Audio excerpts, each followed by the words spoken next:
Dr. Jason Jedlicka. Why don't you introduce yourself, Jason? I'm at Indiana University, contact lens service, and got to work with Jamie as my resident about 5-6 years ago.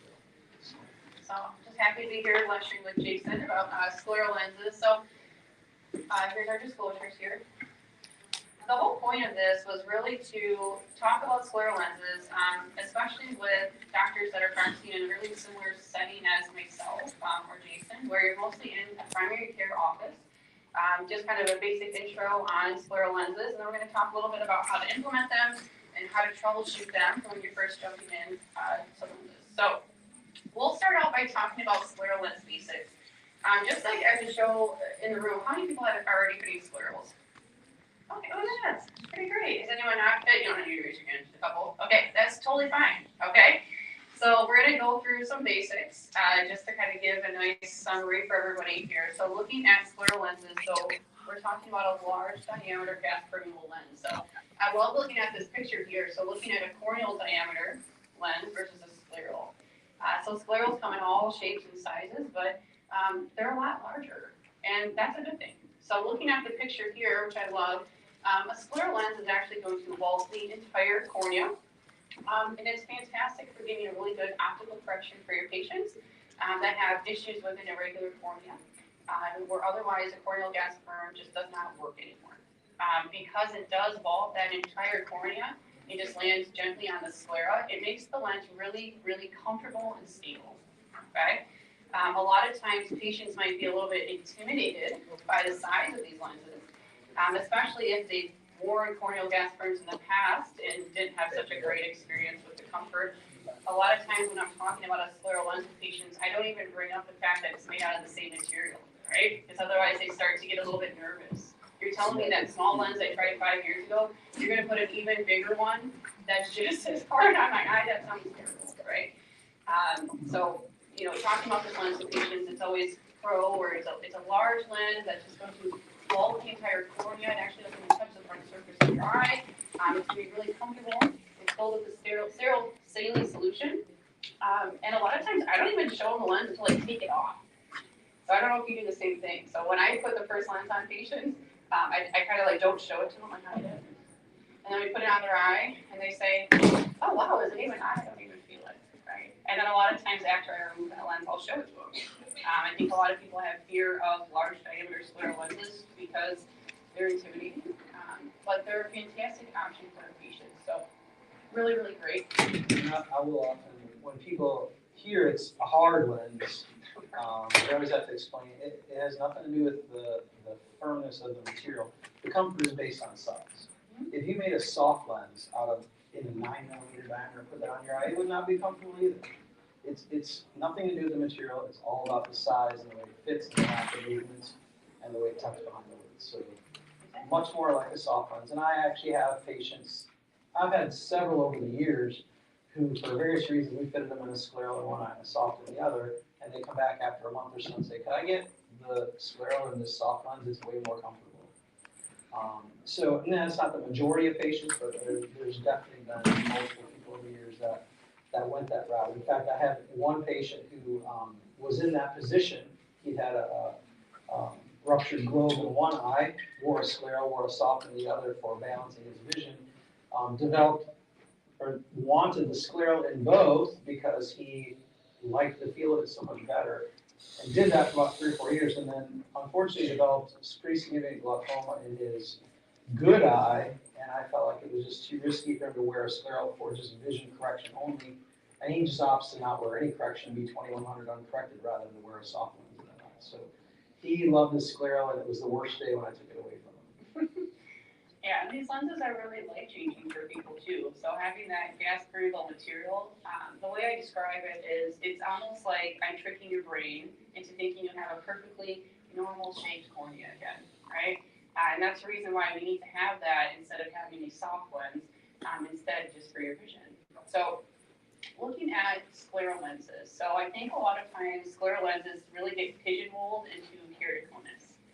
So every time I hear the word scleral lenses, it's like keratoconus right behind it. And that's true. You know, we have a lot of patients with keratoconus and scleral lenses, but Kind of the goal of today is to kind of open up your mind into thinking about the different options, different kinds of patients and diagnoses that it can really treat.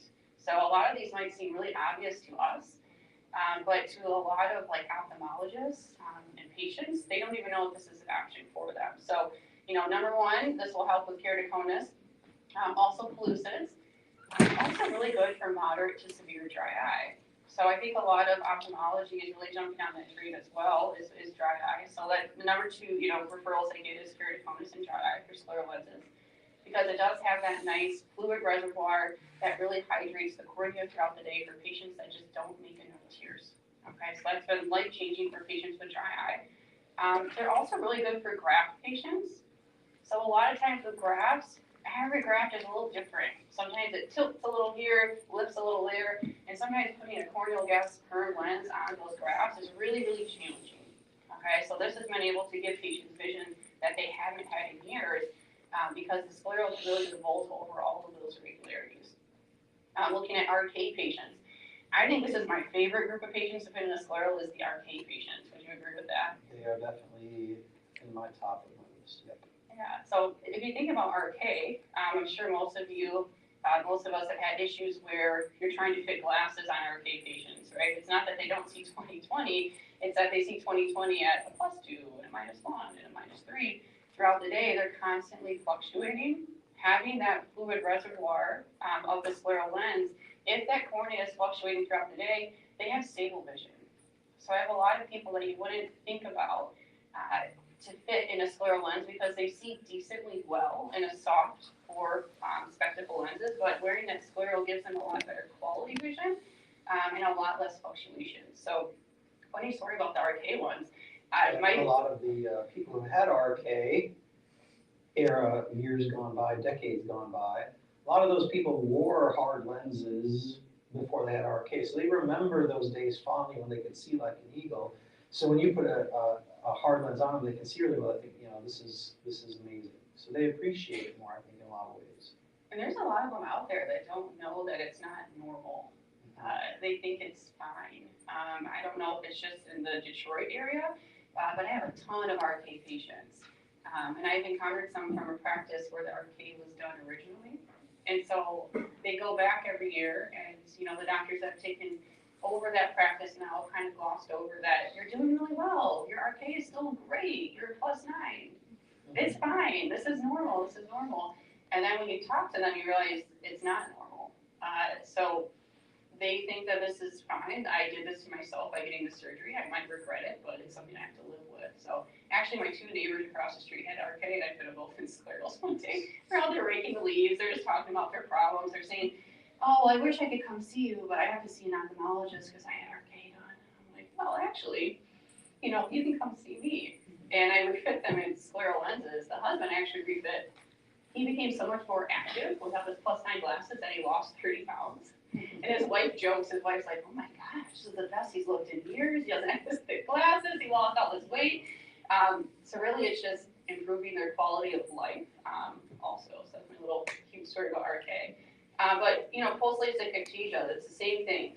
A lot of those patients have almost like guilt because they chose an elective surgery and they don't see as well. There's a lot of frustration with the post-LASIK patients. So this is great for them. It still gives them really good comfort.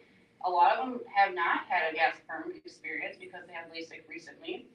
And you try to fit those into a gas perm, they're just not really happy. My post-LASIK patients, they don't even want to wear contacts in general, and you're trying to put them into a corneal gas perm, not the happiest.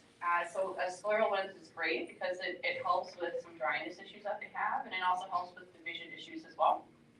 High prescriptions and astigmatism. Fantastic for these patients that have R-16, have 4 diopters of corneal astigmatism. I recently fit my sister in scleral lenses a couple years ago because she has 4 diopters of silk, and just soft lenses were not doing it for her anymore, and it's the best that she's seen in years. So don't be afraid to look at some of your normal patients, your normal corneas, and offer this lens to them. Exposure. So I've had some patients where they had maybe a traumatic brain injury where all of a sudden they cannot close one eyelid, okay? what happens to the cornea? They lose sensitivity, they're neurotrophic, and that eye is drying out like crazy. So it almost works as like a cover shell throughout the day. I know you saw quite a few in Indiana with that. So for those patients, it's better than getting